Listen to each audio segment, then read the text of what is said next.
정신건강의학과에서 심리상담사로 일했습니다. 카페를 운영하였습니다. 그래픽 디자이너였습니다. 홈패션 가게를 운영했습니다.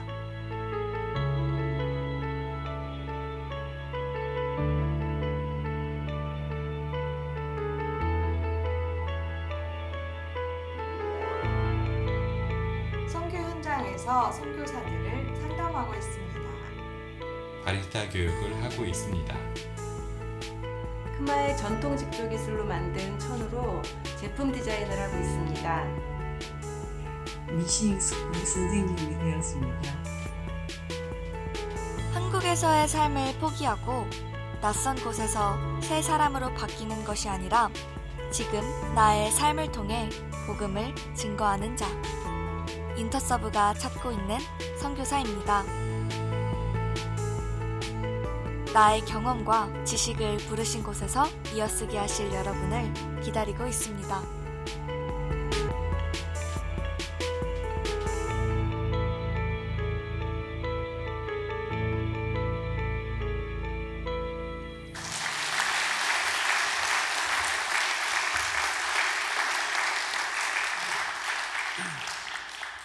지난 3일 동안 약수교회와 함께 교제하는 일이 참 기뻤습니다. 잠깐을 뵀지만 약수교회 성도 여러분들이 참 남을 존중하고 착한 성품을 가지신 분이라는 걸 느낄 수 있었습니다. 참 교회와 함께하는 것이 큰 기쁨입니다. 저희 인터서브 선교회 소개를 했는데요. 혹시 여러분들 가운데에 나는 타문화 선교에 함께하고 싶다고 하시면 언제든지 저희가 도움을 드리도록 하겠습니다. 그러나 잊지 않으셔야 될 것은 그 영상에 나온 사람이 다양하듯이 사실은 여러분들이 이미 가지신 은사를 갖고서 이 약수 지역에, 이 중구 지역에 이미 보냄받은 분이라는 것을 잊지 않으셨으면 좋겠습니다. 선교가 멀리 있고 가까이 있는 것이 아니고요, 그 부르심 받은 곳이 다 다릅니다. 하나님께서 일할 수 없어서 우리를 부르시는 것이 아니고요, 우리의 삶 속에서 또 죽음을 통해서 또 고난을 통해서 예수 그리스도를 알게 하시려고 우리를 선교에 초청하시는 것입니다. 이미 그 일 가운데 여러분들은 서 계신 것입니다. 아마 이번 그 3일 동안에 많이 불렀던 찬양인데 끝에 가서 우리 그 주님 한 분만으로는 이따 함께 좀 찬양합시다. 저도 부흥회에서 이렇게 노래를 계속 해보긴 처음이에요. 근데 여러분들 나중에 아마 이 찬양 좋아하시게 되면 그때 그 부흥회 조쌤 이름 좀 특이한 분이 오셔가지고 부흥회를 했었지 기억하실 것 같아요. 저도 이 찬양 굉장히 좋아하는데 이 찬양을 할 때 제가 약수교회 성도님들을 기억하도록 하겠습니다. 참 지난 3일 동안 함께 해주신 분들도 감사하고 또 함께 봉사해 주신 여러분들 깊이 감사드립니다. 우리 잠깐 기도할까요? 하나님 아버지, 교회를 사랑하고 예수 그리스도를 따라가려고 하는 약수교회 성도들과 함께 지난 3일을 보내는 특권을 주셔서 감사합니다.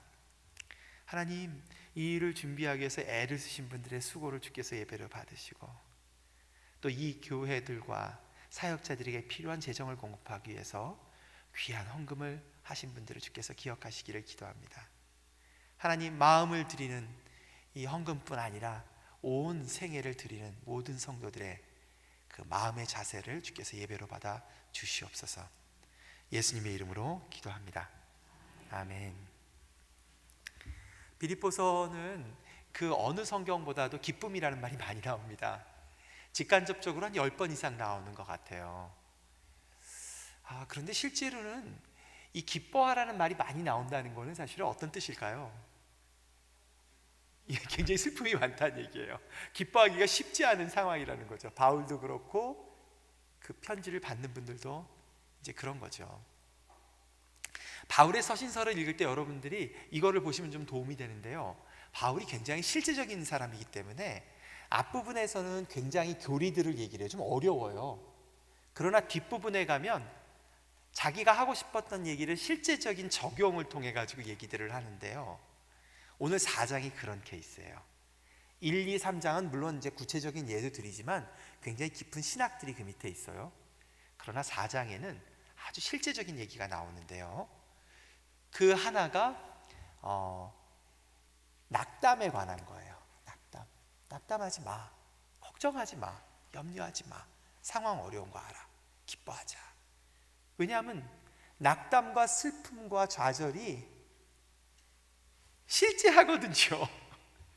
우리가 아직 하나님 나라가 완성된 가운데 살지 않아요. 실제로 우리 삶 만만치가 않아요. 어쩌면 그런 얘기한 사람이 있어요. 스캇 팩이라고 유명한 정신과 의사가 있어요. 원래는 정신과 의사였는데 나중에 예수를 믿게 됐죠. 근데 그분이 그런 얘기를 해요. 자기가 정신병 걸린 사람들을 많이 만나봤는데 그 가운데는 마치 귀신이 들리는 것 같은 것을 자기가 경험하게 됐다는 거예요. 근데 정신병이든 귀신이 들렸던 간에 그 이유가 무엇일까라고 추적해 가보면 그분은 어떻게 결론을 내리냐 하면 이렇게 결론을 내려요. 이 세상이 옳고 바르고 행복해야만 된다라고 강하게 믿는 사람들일수록 정신병이 걸릴 가능성이 높다는 거예요. 그러니까 어떤 일이 발생하죠? 옳고 바르고 행복해야만 되는데 실제로 자기 삶을 들여다보면 어떻게 돼요? 안 그렇거든요. 이 땅의 삶이 그렇지가 않아요. 그러니까 그거를 포장을 합니다. 거짓말을 해요. 사탄은 뭐죠? 거짓의 아비예요. 그 일을 시작으로 해서 사람의 인격이 망가지기 시작하는 겁니다. 그러면서 그 사람은 그 스카펙이라고 하는 정신과 의사는 뭐라고 얘기를 하냐면 이 땅이 그릇되고 어긋나고 잘못되고 힘들다는 것을 인정하고 시작하자는 거예요. 그렇습니다. 예수 믿는다고 피해가지 않아요. 피해가지 않아요. 오히려 그 과정을 통해서 예수님이 겪으신 일을 우리가 경험하죠. 하나님의 사랑을 경험합니다. 그리고 그것을 이겨낼 수 있죠. 그래서 오늘 바울이 마지막 장에서는 이 낙담과 슬픔과 좌절, 그 가운데서 우리가 어떻게 기뻐할까를 얘기를 하고 있는 거예요. 두 번째는요, 바울이 이 마지막 장에서 재정에 대해서 얘기를 합니다. 재정에 대해서 얘기를 해요. 우리 돈이 필요해요. 우리들 가운데 어려운 사람들이 있다고요. 나눠 씁시다. 그 얘기를 바울이 4장 전체 곳곳에서 하고 있어요. 그리고 그 나눔과 그리고 어려움 가운데 기뻐하는 것을 통해서 우리의 삶이 오히려 실제 인간의 삶이 되는 거죠. 저는 가끔 그런 얘기를 해요. 하나님에게는 하나님의 영광이 있고 인간에겐 인간됨의 영광이 있다. 그런 얘기를 제가 해요. 이게 신학적으로 맞는 얘기인지 모르겠어요. 하나님은 모든 것을 아시고 그리고 모든 능력이 있으시죠. 하나님의 영광입니다. 그 능력을 찬양합니다. 피조물 가운데 나타나신 그 놀라운 능력, 예수 그리스도를 통해서 나타나신 그 놀라운 사랑을 우리가 찬양합니다. 그러나 인간은 인간됨의 영광이 있어요. 뭐죠? 그렇게 만만치 않은, 그렇게 어려운 고난과 슬픔과 전쟁과 병과 깨어짐과 손상됨 가운데에도 성령의 능력으로 새로운 소망을 꿈꾸는 것입니다. 그게 예수님이 하신 거예요. 예수님은 참 하나님이시고 참 인간이셨습니다. 우리가 그것을 누리기를 원하시는 거죠. 오늘 좀 실제적인 우리 한번 그림 한번 볼까요? 왜 좌절이 되는가? 한번 파워포인트 보여주세요. 네, 마지막인데요. 넘겨주세요. 지금 이 그림에 나온 저와 세 자매들은 저희가 뭘 준비하고 있냐면 내년 11월 달에 여러 교회들하고, 만약에 약수교회가 관심이 있다면 기꺼이 참여하실 수 있는데요, 전 세계에 로잔이라고 하는 그 복음주의자들의 모임이 있어요. 2024년에 아마 역대 그 대회 중에 가장 큰 대회로 한국에서 열리게 될 거예요. 그런데 그 로잔 운동 중에 한 분과가 환경보호, 공식적인 용어로는 크리에이션 케어, 창조세계 돌봄이라고 하는 그런 모임이 있어요. 그거를 우리가 내년에 하려고 그래요.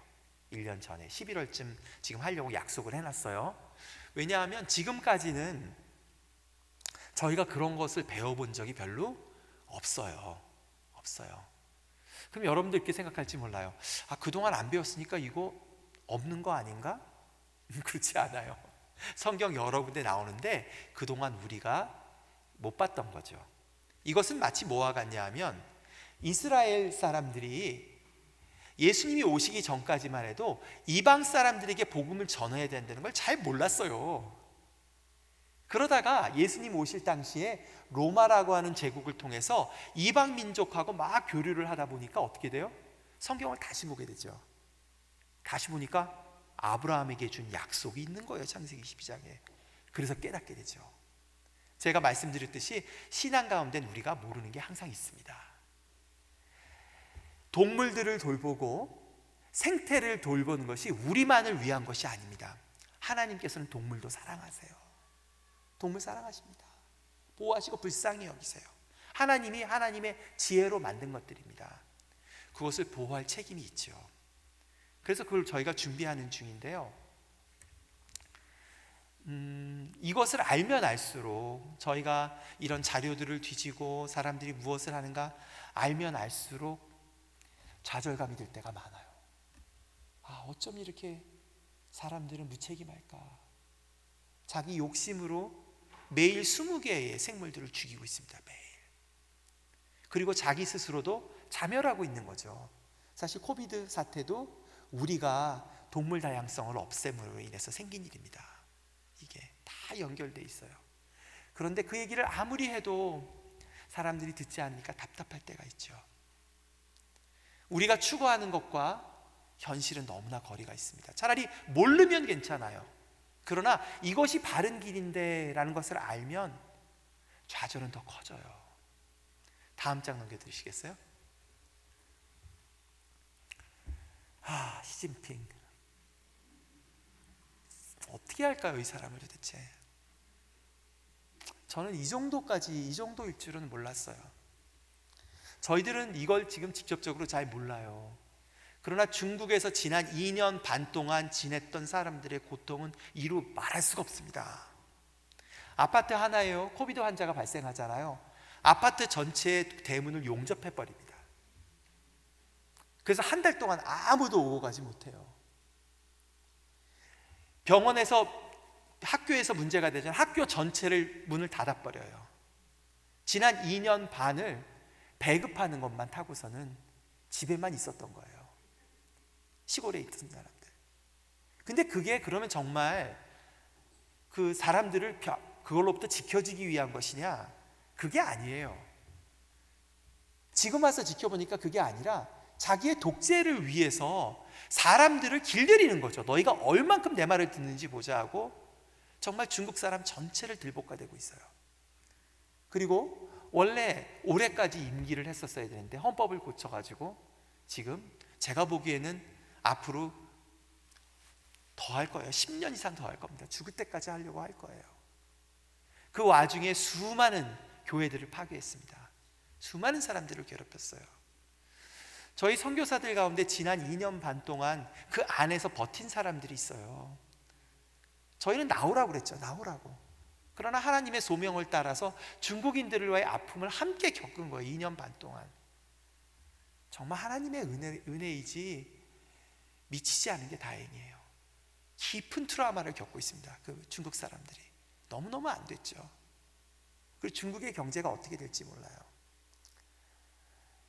안타까운 거는 이런 독재자가 중국에만 있는 게 아니라 미얀마 그렇죠.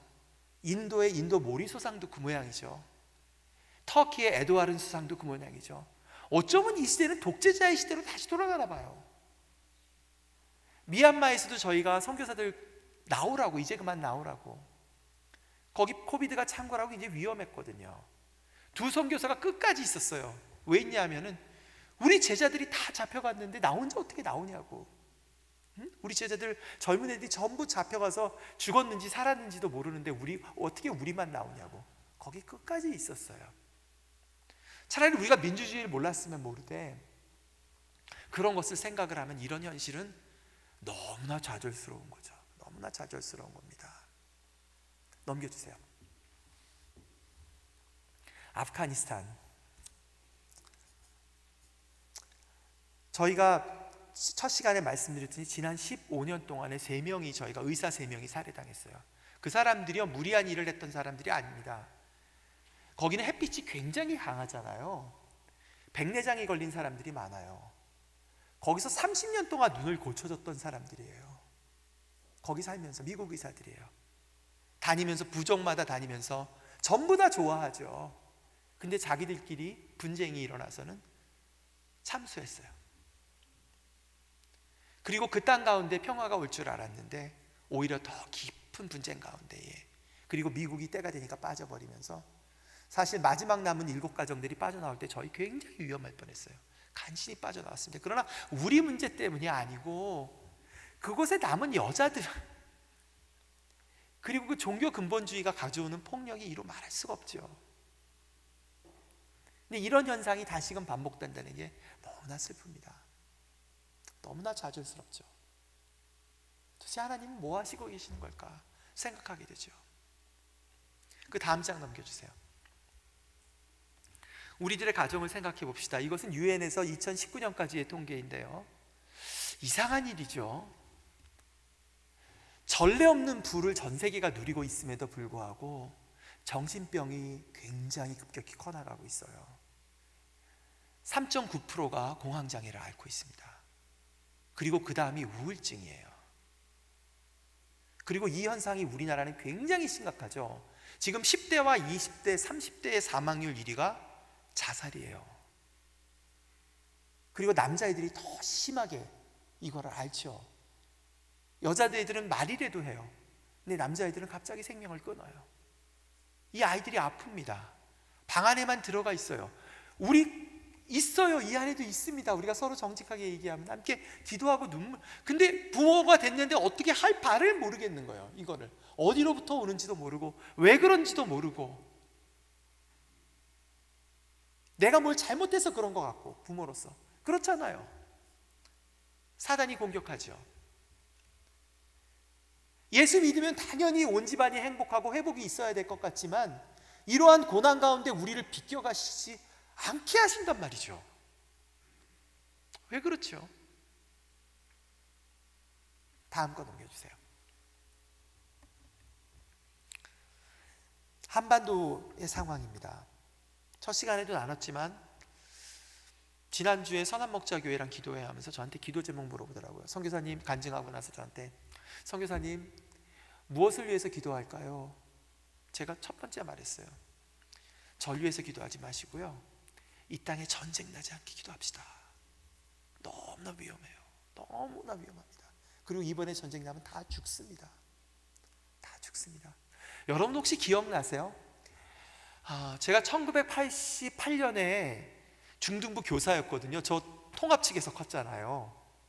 그때 중등부 통합 측 교재, 여름 성경학교, 여름에 수련회 하면은 공식적으로 나왔던 수련회 공식 교재가 뭐였는지 아세요? 여러분들 들으면 깜짝 놀랄 겁니다. 반전반핵이었어요. 원래 우리 통합이 그런 교단이에요. 우리 통합이 원래 그런 교단이라고요. 반전반핵. 그때도 핵무장을 염려를 했던 거예요. 다 죽으니까요. 그래서 저랑 연대 다니던 두 친구랑 중등부 아이들, 그때는 또 중등부 애들 많았잖아요. 한 60명 수련회 갔는데 저희가 그 번갈아가면서 강의했어요. 그때 염려했던 건 뭐냐 하면은 미국의 전술핵이 휴전선에 배치되고 있었거든요. 미국의 핵이 들어오면 어떤 일이 발생하죠? 북한도 핵무장해요, 당연히. 그때만 해도 남북한의 무기 비대칭성, 북한이 우리보다 훨씬 셌어요. 그러니까 그 비대칭성을 메꾸려고 미국 쪽에서 핵을 갖다 놓은 거예요. 그러니까 그걸 또 메꾸려면 또 이쪽에서 어떻게 하겠어요? 핵을 또 개발하죠. 이게 지금 계속 시소처럼 올라가고 있는 거예요, 지금. 그래서 지금은 어떤 지경이 됐죠? 이제는 전쟁이 나면 다 죽습니다. 그렇게 기도하고 얘기를 나눴는데 그 80년대에 걱정하고 함께 기도했던 일이 지금 우리 눈앞에 있는 거예요. 어쩜 이렇게 나아지지가 않을까요? 왜 이렇게 배우지 못하는 걸까요? 넘겨주세요. 그런 가운데 교회가 있어요. 그런 가운데 교회가 있어요. 열매를 보아서 그 나무가 무엇인지 알라고 성경에서 얘기했습니다. 이 시대의 거짓 선지자들을 주의하세요. 그 사람들의 열매가 누구를 배불리는지를 살펴보십시오. 우리가 분별해야 됩니다. 악한 자들이 우리들 가운데 있습니다. 그리고 그것을 교단이 어떻게 하지를 못해요. 사실은 제 마음을 가장 무겁게 누르는 것은 이것이에요. 하나님, 교회가 어떻게 하죠? 교회 어떻게 하시려고 그러세요? 왜들 이럴까요? 염려하게 돼요. 넘겨주세요. 지금 바울이 그 가운데 그 얘기를 하고 있는 거예요. 바울이 닥쳤던 상황이요, 이거보다 더 심하면 심했지 약하지 않았어요.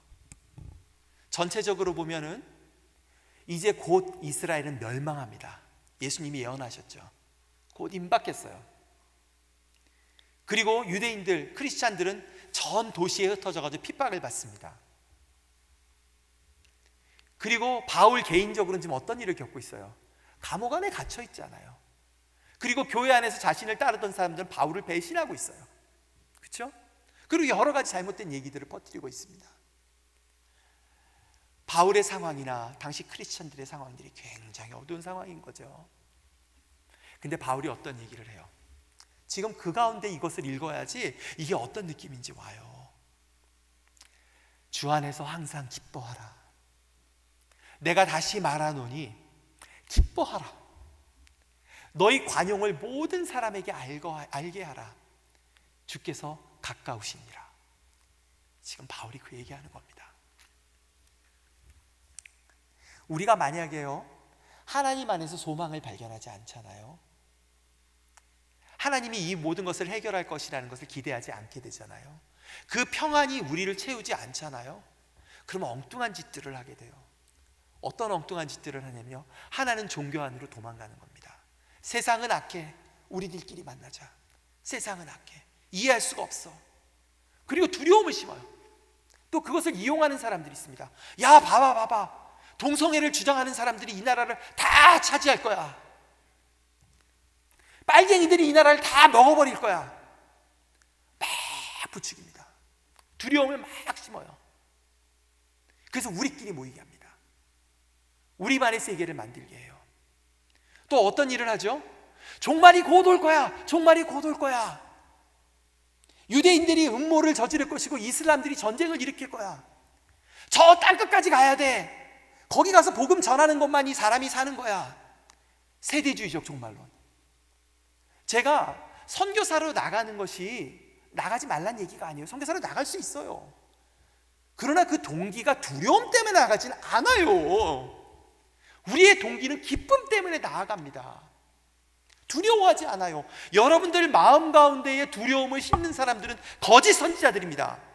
바울은 그보다 훨씬 더 어려운 상황에도 두려움을 심지 않았어요. 본인이 그렇게 어려워도. 예수님도 그러셨죠. 예수님 뭐라고 하세요? 그 어려운 상황 가운데 승천하시면서 제자들에게 거듭 말하죠. 뭐라고 말하죠? 샬롬, 평안하라, 평안하라, 평안하라. 거듭 말씀하신단 말이죠. 기뻐하라, 평안하라, 기뻐하라, 평안하라. 내가 이미 세상을 이겼노라 말씀하신단 말이죠. 우리들의 상황 가운데에 놀라운 신비로. 그래야지 악을 악으로 이기지 않게 됩니다. 악을 선으로 대할 수가 있어요. 그리고 겉으로 보이기엔 질 수 있어요. 지는 것처럼 보여요. 심지어 죽임을 당할 수도 있어요. 그러나 그것을 기꺼이 감수할 수 있습니다. 이게 예수님의 길이에요. 이게 바울의 길입니다. 여러분들 가운데 소망이 사라지지 않도록 주의해야 됩니다. 그래서 바울이 거듭 이 짧은 서신서 가운데 얘기하고 있는 거죠. 너희가 본바를 나를 따라 행하라. 그러면 하나님의 평안이 너희를 채우시리라. 오늘도 그 얘기를 하잖아요. 넘겨주세요. 몇 년 전에 로잔 운동에서 이 창조세계 돌봄, 환경을 보호하고 생물을 보호하려고 하는 두 리더가 저희 인터서브를 방문했어요. 그래서 저희가 함께 모여서 토론회를 했거든요. 참 좋았어요. 그런데 어떤 사람 하나가 손을 이렇게 들었어요. 그리고 이렇게 질문했습니다. 그분들에게, 목사님, 예수 안 믿는 사람도 환경운동을 하고요, 그리고 지금 목사님도 환경운동을 하자고 하는데 뭐가 다릅니까? 이 질문 좋은 질문 아니에요? 대단히 좋은 질문이죠. 저 궁금했어요. 뭐라고 대답할지. 뭐라고 이분이 대답을 하냐면요, 우리는 이 일을 소망과 기쁨 가운데 합니다. 이렇게 대답을 하시는 거예요. 기가 막힌 대답이죠. 왜 소망과 기쁨 가운데 하죠? 왜 소망과 기쁨 가운데 해요? 때가 되면 어떤 일이 발생하죠? 하나님께서 새하늘과 새 땅을 주시겠다고 약속하셨어요. 하나님께서 공의의 나라를 만드시겠다고 약속을 하셨습니다. 그리고 그 증거로 예수 그리스도를 부활시키셨어요. 그리고 그 증거로 어떤 걸 주셨죠? 우리들 가운데 성령님을 보내셔서 우리가 한 번도 보지 못했던 예수님을 믿게 하셨어요. 그리고 지금도 기도하면 그 성령께서 우리 가운데 소망을 주십니다. 감사를 주세요. 일어나지 않았어요. 그러나 예언적으로 멀리 보는 거죠. 종말론적으로 보는 거예요. 우리가 에스겔서를 해석하던, 다니엘서를 해석하던, 요한계시록을 해석하던, 그것을 두려움으로 해석하는 자들은 거짓 선지자들입니다. 그렇게 해석하면 안 돼요. 그게 아니라 어떤 일이죠? 때가 되면 하나님께서 그 어린 양이 이기실 거야. 우리 가정은 회복될 것입니다. 그리고 우리들의 아들들은 돌아올 것입니다. 그리고 남북한은 통일돼요. 그리고 우리들 가운데 공의의 경제들이 이루어질 것입니다. 그리고 우리가 한 마음으로 예수 그리스도를 예배할 거예요. 그리고 망가진 자연은 회복될 것입니다. 그 일은 어차피 하나님이 하실 일이에요. 그리고 그것을 이미 증거로 주셨다고요. 그것을 상상하는 거죠. 상상하는 겁니다. 그래, 이 일은 생길 거야. 지금은 눈에 보이긴 이렇지만 아니야, 하나님이 하실 거야 라는 것을 상상하는 거죠. 예수님이 그걸 하신 분이에요. 예수님이 첫 번째 메시지가 뭐였어요? 마가복음 1장에서 하나님의 나라가 가까이 왔다, 하나님의 나라가 이미 시작되었다. 그 젊은 청년이 그걸 믿은 거죠. 그리고 그것을 증거한 것입니다. 삶으로 증거한 거예요. 악을 악으로 갚지 않았어요. 악을 선으로, 절망을 소망 가운데 기쁨으로, 좌절 대신에 희망과 샬롬을 전했습니다. 그게 저입니다. 그게 저예요. 여러분들, 우리 크리스찬들은요, 우리가 사회과학적으로 보면 우파들이 보면요, 우파들이 보기엔 우리는 우파들만 따라가진 않아요. 왜냐하면 우리는 어떤 문제들을 알아요. 우리가 정말 어려운 사람들과 같이 하게 되면은 이 땅의 문제가 구조적인 문제들이 있다는 것 알게 돼요. 구조적인 것들을 변화시키려고 참여합니다. 또 한편으로 우리는 좌파들을 따라가지도 않아요. 왜냐하면 구조적인 개선이, 법을 고친다고 해서, 정부를 크게 만든다고 해서 이 땅에 샬롬이 오지 않는다는 걸 우리가 잘 알거든요. 오직 하나님만이 하실 수 있습니다. 그래서 우리는 어떻게 돼요? 소망 가운데 작은 일들을 실천하고, 그리고 어려운 사람들을 돕기 위해서 구조를 개선한 일에 참여해요. 그러나 그것이 우리 뜻대로 되지 않는다고 해서 폭력을 의지하거나 좌절하거나 그러지 않습니다. 예수 그리스도 안에서 새로운 힘을 얻고 여전히 시도합니다. 지지 않습니다. 끝까지 합니다. 넘겨주세요. 오늘 그 바울이 이 전체를 보고 있는 바울의 관점을 한번 봅시다. 에베소서와 골로새서 1장에 보면 바울이 보고 있는 세계관이 있어요. 바울의 세계관이 있습니다. 자, 보세요. 바울이 에베소서 1장 9절에 10절에 뭐라고 해요? 그 뜻의 비밀을 우리에게 알리신 것이요, 그의 기뻐하심을 따라 그리스도 안에서 때가 찬 경륜을 위하여 예정하신 것이니, 하나님이 미리부터 다 계획하고 계시다는 거예요. 어떤 걸 계획하시죠? 그리스도 안에서 하늘에 있는 것들이나 땅에 있는 것들이, 그 안에는 사람들도 있죠. 하늘에 있는 것들이나 땅에 있는 것 가운데 모두 있죠. 짐승들도 있죠. 생물들도 있습니다. 다 어떻게 된다고요? 그리스도 안에서 어떻게 된다고요? 통일되게 하려 하십니다. 새 창조의 질서로 하나님이 다 다시 만드시고 계시다라는 것을 바울은 믿고 있어요. 바울은 믿고 있습니다. 이 확신이 바울 가운데 있는 거죠. 고로서 1장 19절 20절에 뭐라 그래요? 하나님께서 모든 충만으로 예수 안에 거하게 하시고 그의 십자가의 피로 화평을 이루사 만물 모든 것, 인간만 있지 않죠. 땅에 있는 것들이나 하늘에 있는 것들이 예수 그리스도로 말미암아 자기와 화목하게 되기를 기뻐하셔서 그 일을 하고 계신다라고 지금 얘기하고 있는 겁니다. 하나님이 일하고 계세요. 하나님이 일하고 계신다고요. 그래서 제가 확실히 이게 말하는 거예요. 남북한은 통일됩니다. 회복돼요. 이 땅은 회복됩니다. 그 일을 위해서 하나님이 일하고 계세요. 일하고 계시다고요. 그거를 소망하고 믿어야 됩니다. 그 하나님의 일을 하나님의 선교라고 합니다. 그 일에 동참하는 우리가 우리의 선교를 하는 겁니다. 하나님이 하시는 것을 믿고 그 일에 동참하는 거죠. 그 일을 증거하는 것입니다. 그것이 바울이 했던 거예요. 바울이 이런 큰 그림이 있기 때문에 감옥 안에서도 새로워지는 겁니다. 소망하게 되는 거예요. 넘겨주세요. 그 소망 가운데에 미래를 보는 책들 몇 권 소개해 드릴게요. 특별히 지금 여러분들은 한국에 계시잖아요. 저는 타문화 선교를 하는 사람이지만 저도 한국에 있어요. 다가올 한국에 있어서 가장 큰 과제는 통일입니다. 통일이에요. 잊지 마세요. 이것은 우리에게 굉장히 중요합니다. 피해갈 수 없어요. 사랑으로 길을 내다 제 친구가 낸 겁니다. 이 친구는 원래 대학교 때 예수님을 믿고 하나님의 인도하심으로 미국에 가서 카이로프랙터가 됐어요. 그 물리치료사죠. 그런데 하나님께서 인도하셔서 이 친구를 북한에 보내셨어요. 부인하고 결혼하고 들어갔죠. 2006년에 제가 연변에 있을 때 들어왔어요.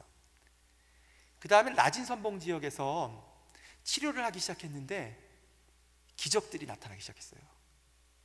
그래서 많은 북한 사람들이 이 친구를 통해서 치유를 받았고 나중에 하나님의 은혜 가운데 하나님이 주신 지혜로 평양의대에 들어가요. 평양의대 박사과정에 들어갑니다. 그래서 북한의 외국인 의학 박사 1호가 돼요. 지금 그곳에서 병원을 짓고 있습니다. 그 간증을 적은 내용이에요. 하나님이 일하고 계세요. 이 책이 고마운 것은 이 책은 정치적인 성향하고 관계없이 읽을 수가 있어요. 왜냐하면 예수님의 마음을 읽을 수 있기 때문이에요. 여러분들 읽어보세요. 제가 권하고 싶었어요. 이것은 제가 모든 한국교회 다닐 때마다 얘기합니다. 왜냐하면 너무나 중요한 과제이기 때문에 그래요. 이걸로 시작해도 좋겠어요. 또 하나 추천드리는 건 개성공단 사람들입니다. 이거는 기독교 책은 아니에요.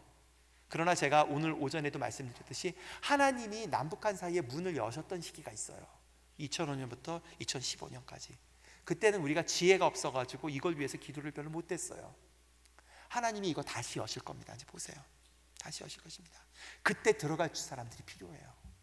거기에 들어가서 복음을 증거할 사람들 필요해요. 직원으로 들어가도 좋고 특히 젊은이들 거기 취직하면 좋을 것 같아. 개성공단에 어디서 열릴지 모르지만 읽어보고 하나님이 어떤 일 하시는지 봤으면 좋겠어요. 다음 장 넘겨주세요. 두 개의 책이 있어요. 하나님께서 한국 땅에도 선지자를 보내신 적이 있습니다. 제 생각은 그래요. 제가 한국 땅에 보내신 두 선지자를 꼽자면 첫 번째 사람은 벤토레입니다. 대천덕 신부예요. 혹시 아십니까?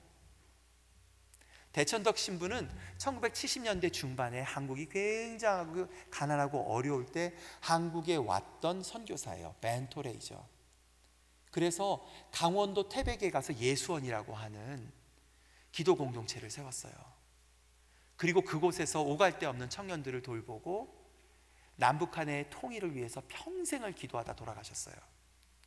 그분이 그곳에서 기도하면서 쓴 글이 있었어요.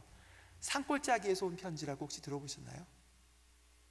거기에서 하나님이 주신 마음들만 모은 것들, 통일을 위한 코이노니아라고 있는데 읽어보세요. 또 저희에게 보내신 귀중한 선지자가 있었다고 생각하는데 그 사람은 한국의 예수전도단을 세웠던 데이비드 로스입니다. 오대원 목사님이에요. 너무 귀한 분이죠.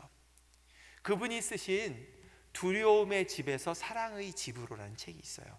여러분들 이거 같이 모여서 어렵지 않아요. 한 챕터씩 읽으면 끝나고 나면 기도하게 됩니다.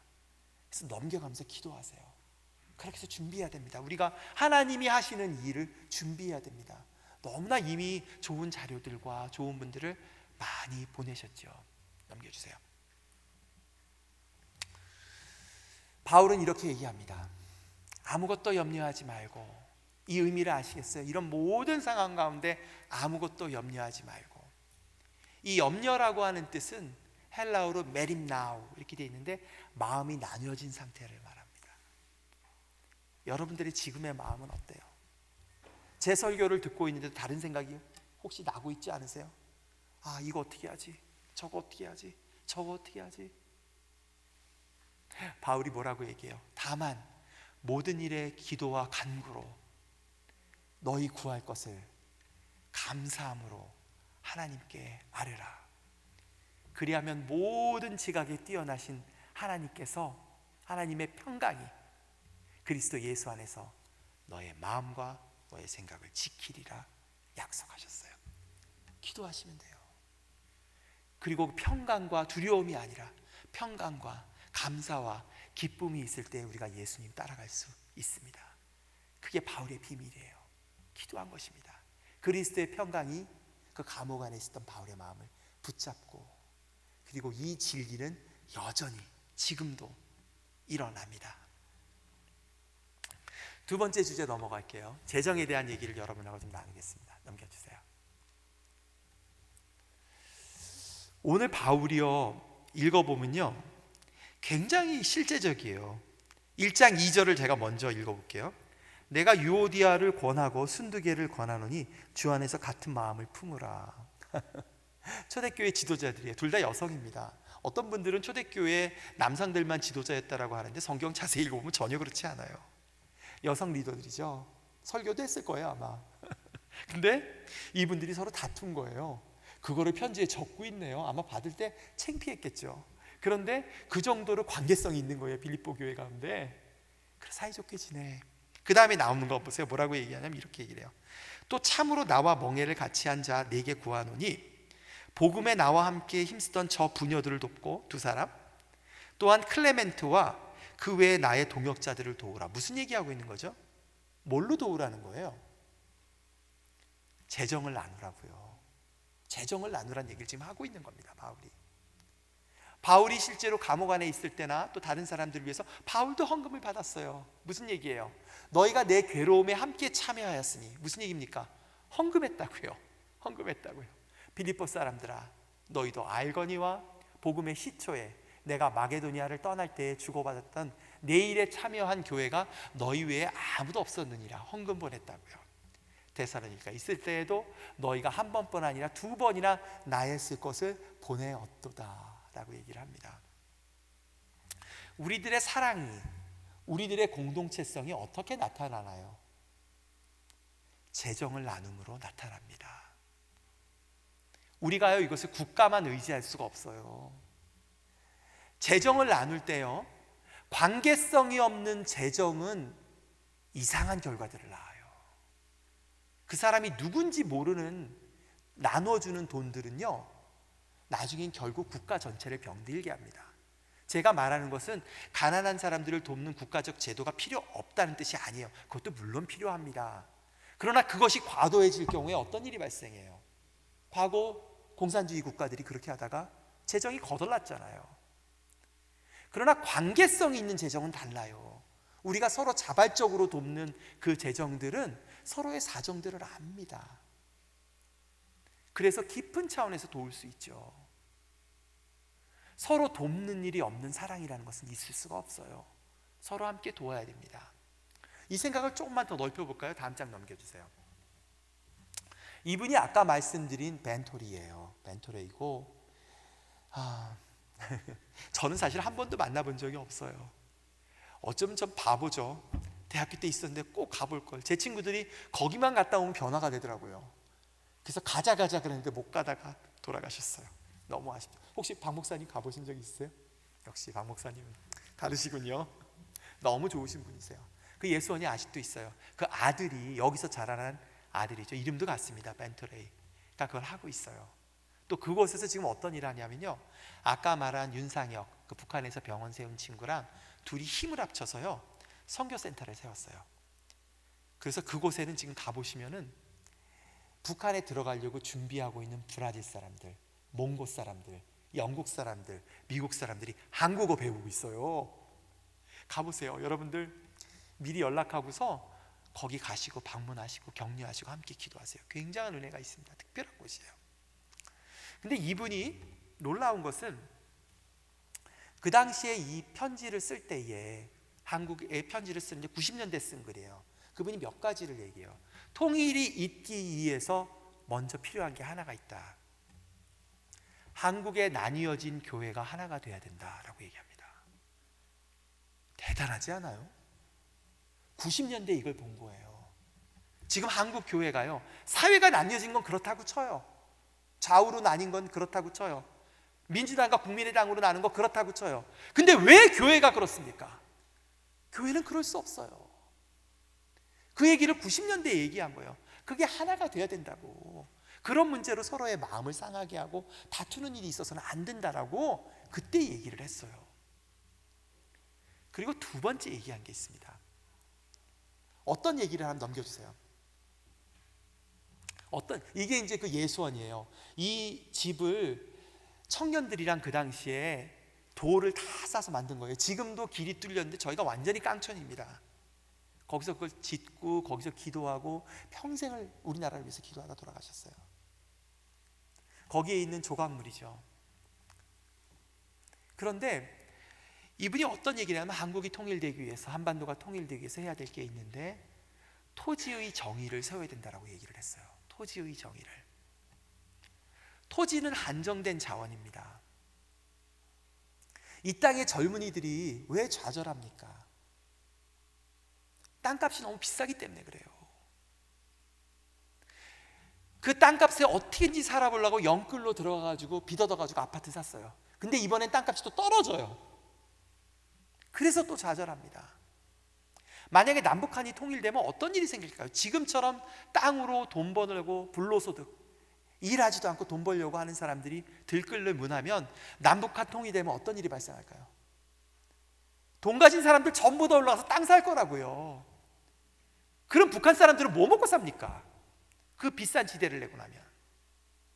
자본주의를 부인하는 게 아니에요. 다른 부분들은 시장 경제로 돌아갈 수 있어요. 우리가 성경을 잘 읽으면은 공공재, 공기라든가 땅이라든가 환경이라든가 이런 것들은 함께 공유하는 것이지, 그것을 독점해서 땅을 내 거야, 공기가 내 거야, 하늘이 내 거야 해가지고 돈을 벌게 하는 것은 악한 일입니다. 구약 성경 전체에 나오고 있어요. 여러분들, 이 부분들에 있어서 우리 변화된 삶이 필요합니다. 우리가 그 얘기들을 하고 우리도 실천해야 됩니다. 그 얘기를 하셨어요. 나눔, 재정의 나눔. 우리 기독교의 사랑이 공허한 얘기가 아니에요. 아주 실제적인 얘기입니다. 아주 실제적인 얘기예요. 이것들 함께 기도하고 공부해야 합니다. 그 얘기 하셨어요. 전 동감합니다. 넘겨주세요.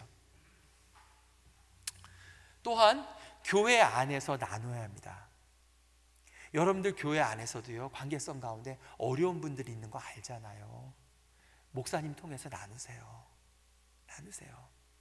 오늘 전 본문을 읽으면요, 전 마음이 팍팍 이해가 돼요. 제가 여기서 지금 보면은 누구누구를 도와라, 누구누구를 도와라, 바울이 얘기를 합니다. 그리고 자기 자신에 대해서는 맨 끝에 뭐라고 그러냐면, 나는 안 도와도 된다, 나는 안 도와도 된다, 나는 가난해도 처했고. 이게 목자의 마음입니다. 이게 장로의 마음이에요. 이게 목사의 마음이라고요. 저도 똑같은 거 해요. 저도 대표니까요, 교회에서 후원하겠다는 거 들어와요. 그거 한 번도 받아본 적 없습니다. 제가 알거든요. 우리 선교사들 중에 어려운 사정 있는 사람들 제가 속속들이 압니다. 어떻게든지 그 사람들부터 연결해 주려고 그래요. 이런 설교 잘하고 가면요, 연결 와요. 조선교사님, 우리가 후원하겠습니다. 그럼 얘기해요. 저는 넉넉히 있습니다. 근데 저희 어려운 선교사 있어요. 도와주세요. 이게 목자의 마음이에요. 이게 목자의 마음. 우리가 서로 그렇게 해야 됩니다. 우리들 가운데 속속들이 서로 알아야 돼요. 그래서 나눠야 합니다. 지금 바울이 그 얘기하고 있는 거예요. 바울이 진짜 넉넉해서 이 얘기를 하고 있는 게 아니에요. 예수님의 마음, 목자의 마음, 장로의 마음입니다. 권사의 마음입니다. 여러분들은 얼마나 알고 계세요? 서로 간의 사정을. 이 얘기를 지금 그 얘기를 하고 있는 거예요. 저는 이 그림을 조금 더 크게 가져가 봅니다. 최근 이 선교계에서 놀라운 변화 중에 하나는요, 옛날에 저희 나라는 선교사를 파송한 적이 없잖아요. 그러다 88 올림픽 이후로 우리가 선교사를 파송하기 시작했거든요. 그리고 우리가 부유해진 다음부터는 더 많이 파송할 수 있게 됐어요. 근데 최근의 현상은 우리보다 어려운 나라들이 선교사를 파송합니다. 그런 나라가 예를 들면 브라질, 이디오피아, 나이지리아, 인디아 이런 데서 선교사를 파송하는데요, 재정들이 넉넉하지 않죠. 오늘 제가 보여드리는 이 사람들은 파키스탄의 선교사들이에요. 지금 저희 인터서브가 파키스탄 선교사들을 세우고 있어요. 그 사람들이 선교사로 일할 수 있도록. 여기 있는 한 사람만 소개를 할게요. 이 아미르 전도사라는 사람은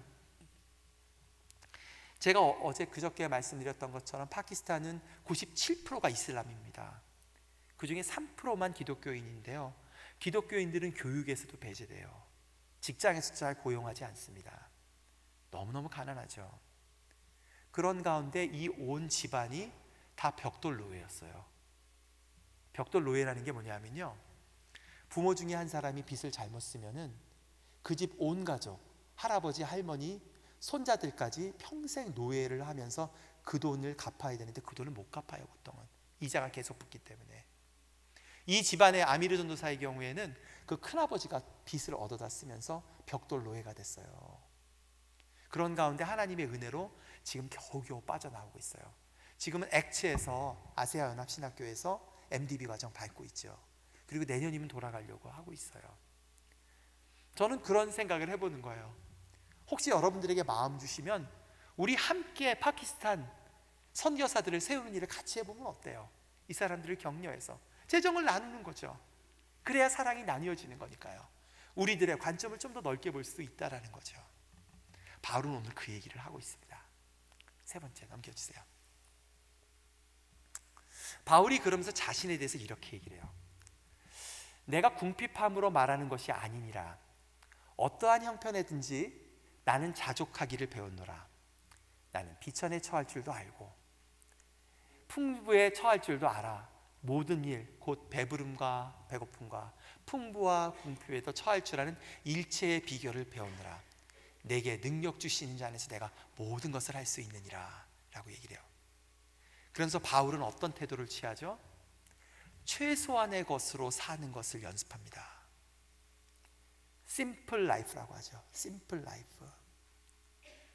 필요한 것들만 꼭 사는 겁니다. 그리고 꼭 먹어야 될 것은 먹어요. 그리고 할 수 있는 것 중에 꼭 필요한 일들만 합니다. 그래야지 시간적으로, 재정적으로 남과 나눌 수 있는 여유들이 생깁니다.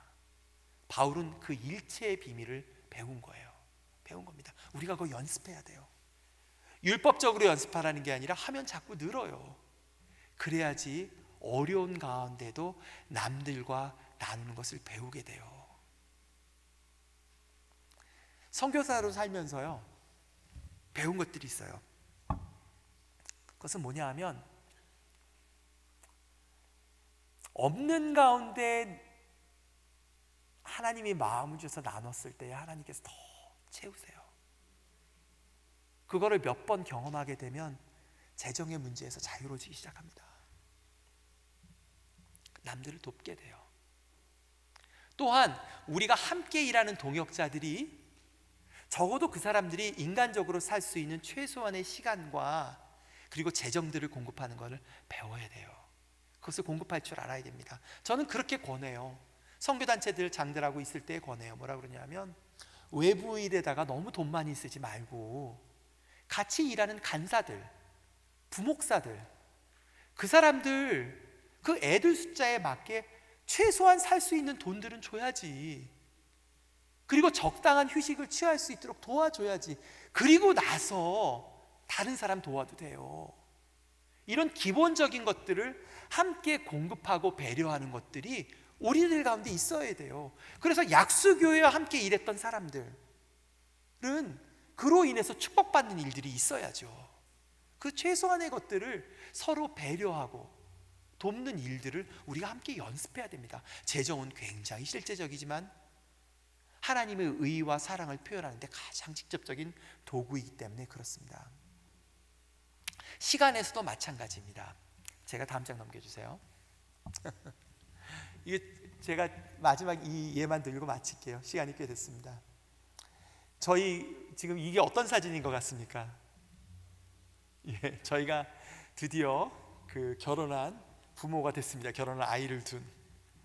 근데 사실은 이 결혼식은요 몇 달 전에 있었는데요, 북한에서 내려온 자매에 저희가 부모가 대신 대준 결혼식 장면이에요.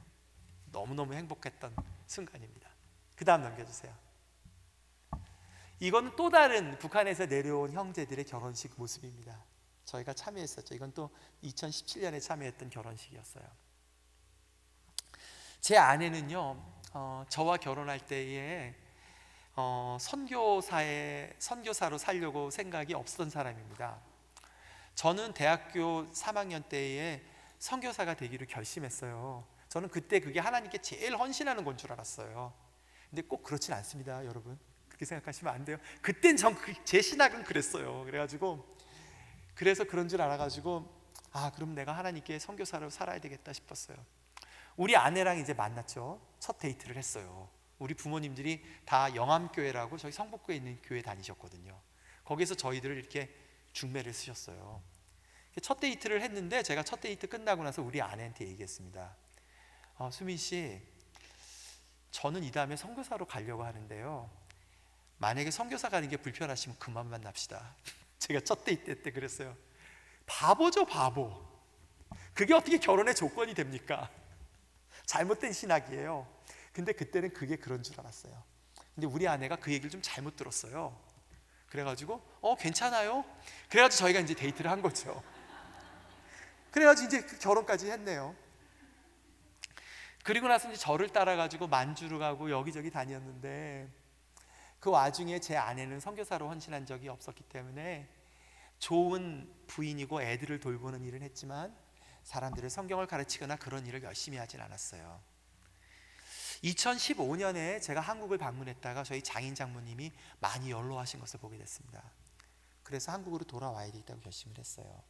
아내에게 얘기했고 아내도 동의를 해서 2016년에 들어오는데, 하나님께서 제 아내의 마음 가운데 놀라운 일을 하기 시작하셨어요.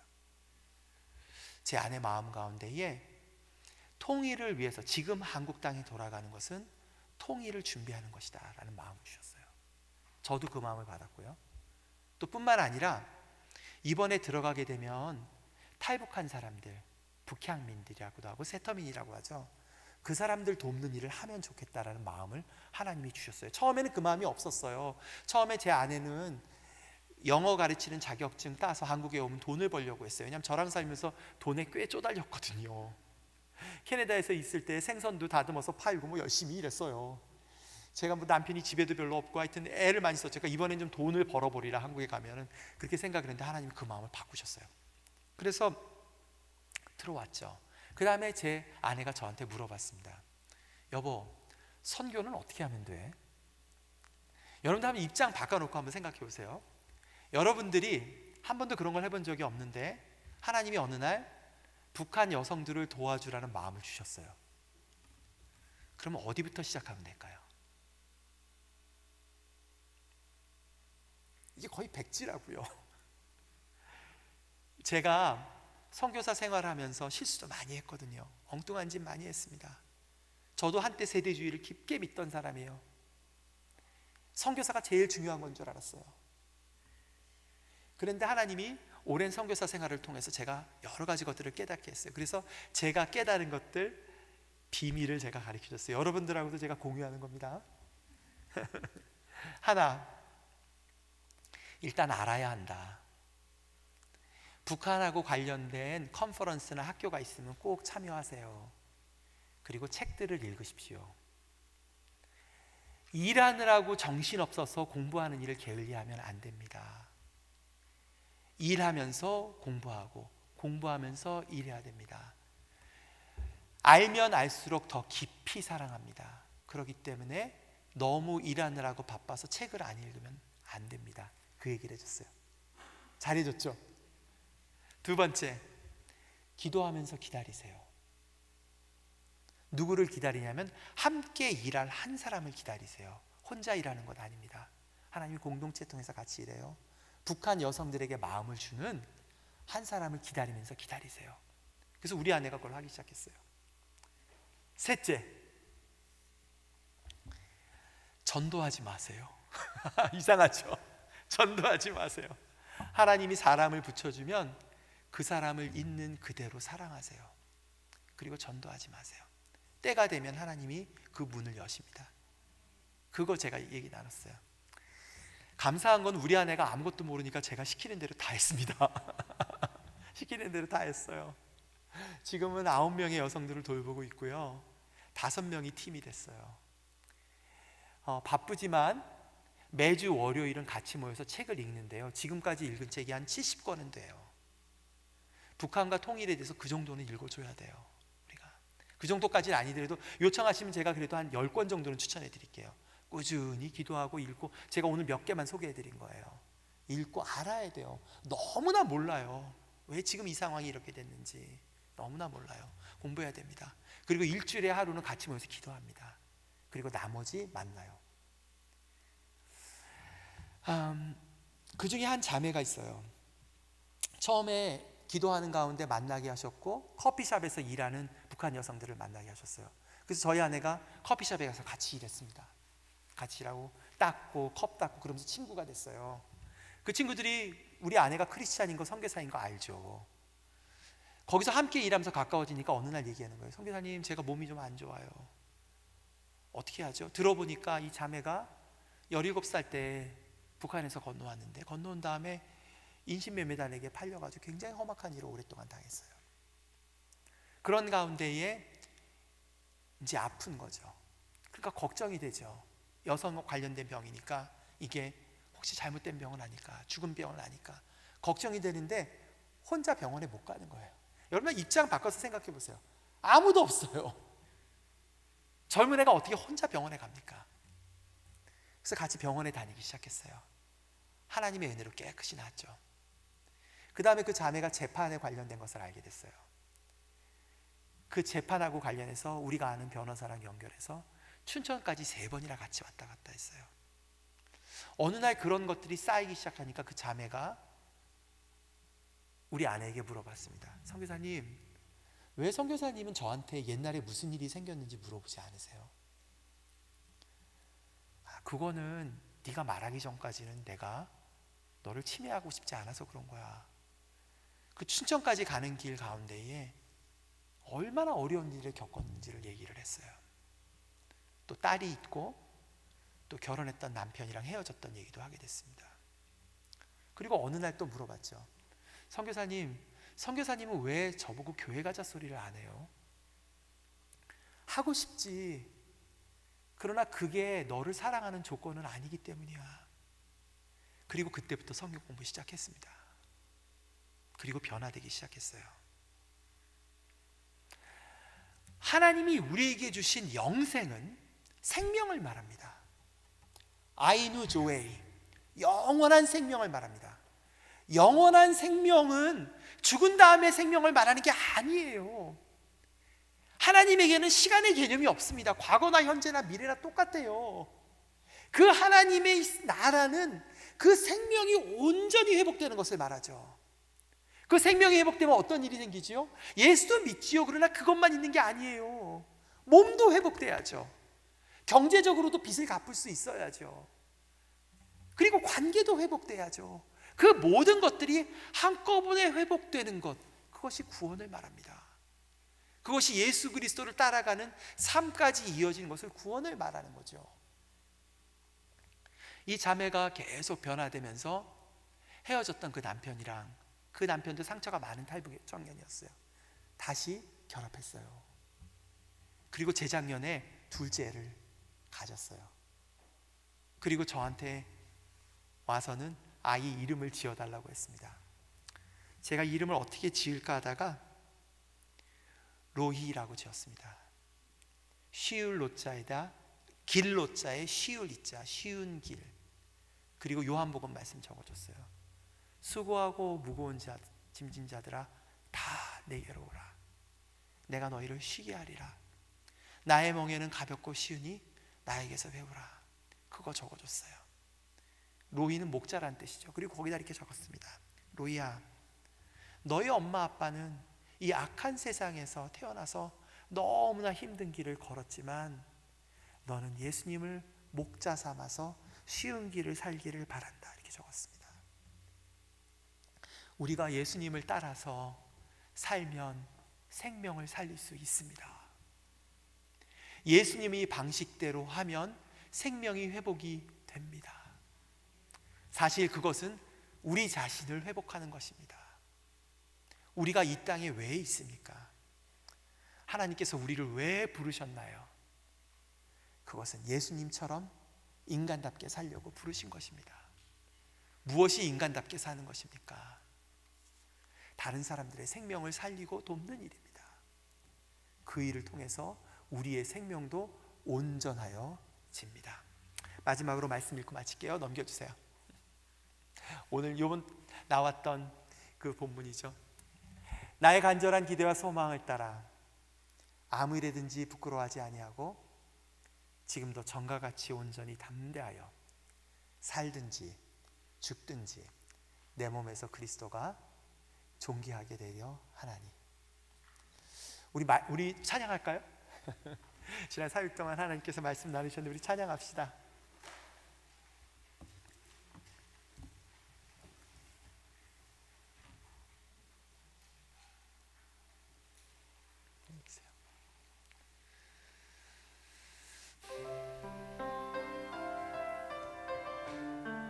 우리 다 일어나서 좀 할까요? 다 일어났습니다. 주님 한 분만으로 내 영혼 만족하네.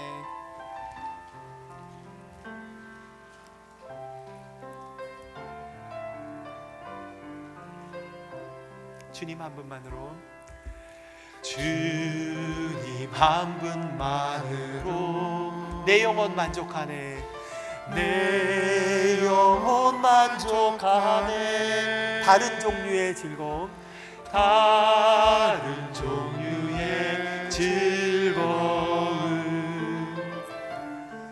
날 채울 수 없네. 주님 한 분만으로. 주님 한 분만으로 내 영혼 기뻐하네. 내 영혼 기뻐하네.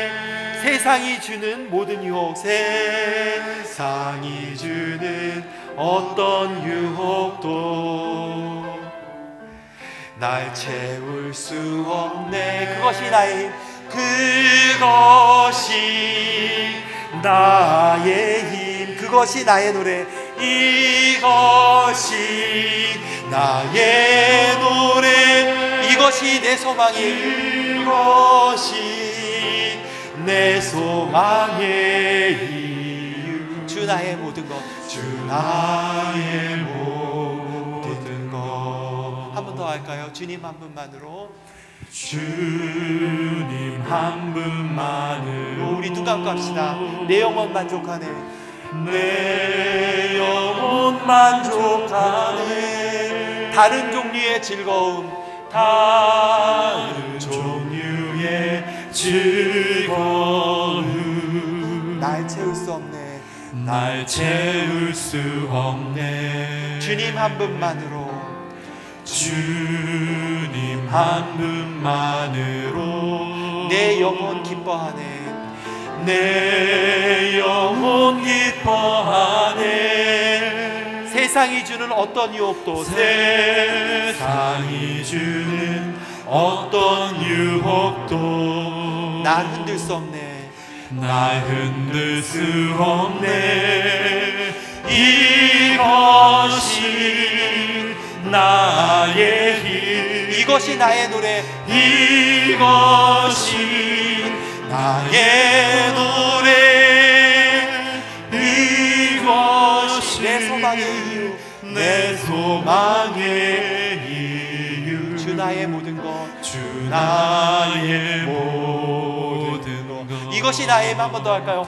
이것이 나의 힘, 이것이 나의 노래, 이것이 나의 노래, 이것이 내 소망의 이유, 주 나의 모든 것.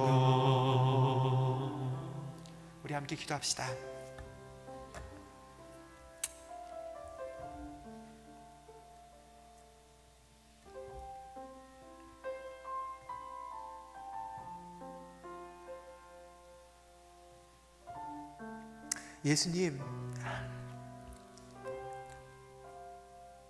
예수님이 어린 시절에 죽음을 피해서 이집트에서 난민 생활을 하시고, 그리고 아버지가 일찍 죽어서 노동 현장에서 일할 수밖에 없었고, 친구들에게 배신당해서 폭력 가운데 죽을 수밖에 없었던 그런 고난을 치르지 않으셨다면 저희는 예수님 믿을 수 없습니다. 저희 아픔을 모르시잖아요. 그러나 주께서 인간이 되셔서 그 어려움을 겪으시고 그 가운데도 소망을 갖고 인내함으로 순종함을 배우셨기 때문에 저희의 스승이십니다. 저희의 구주 되십니다. 저희의 형제 되십니다. 바울이 그 길을 따라갔던 것을 지난 3일 동안 배웠습니다. 저희도 그 예수님의 길을 따라가기를 원합니다. 저희가 넉넉하고 많고 행복해서 복음을 증거하는 것이 아니라 오히려 약함 가운데에 성령의 은혜로 예수님을 따라가기로 결심하고, 염려함 가운데에 성령의 말할 수 없는 평안을 경험함으로 그 신비로 복음을 증거하게 됩니다. 주님을 다시 따를 것을 결심하고 주님의 한 분만으로 저희의 힘이요 소망의 이유이요 그리고 노래를 삼기를 결심합니다. 성령으로 저희를 부으셔서 새롭게 하셔서 이 참 사람답게 사는 길 살 수 있도록 저희들을 붙들어 주시고 이끌어 주시기를 간절히 기도합니다. 저희가 함께 기도하고 찬양한 것 주님 기억하여 주시옵소서. 예수님의 이름으로 기도하였습니다. 아멘.